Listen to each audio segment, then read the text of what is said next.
Assalomu alaykum barchada. Mana bu BMW i3 polni elektron kichkina ekan. Shunday yengilgina, ballonlari ham вообще yupqagina. Ana Matiz'niki edimi, Spark'niki edimi?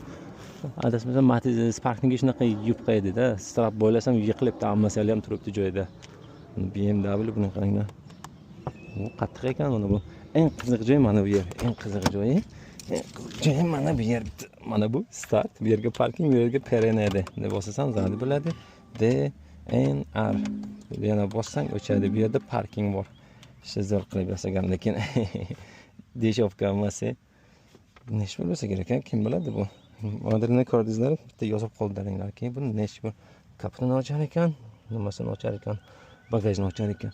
Bu yer вообще shundaygina yasagan, shpakilovka, kraska, gruntovka hech narsa yo'q, shunday qo'ygan. Parpedasini ham shunaqa uglevoloknoning eng arzoni, eng raspusi. Patologlari ham mягкий salon mana bu yerda bor, bu yerda ham unchalik emas. Egasi ham shunda kelar ekan hozir. Bu nima bu? Ayvo. Mana bu uyga berishim kerak, kelar ekan, kutish kerak. Qachon keladi? Keldimi? Yo'q, kelmadi hali. Kelmadi ham mayli. Tashqarisidan ko'rsatamiz, bu qanaqa mashina yomg'ir kelyapti bizda.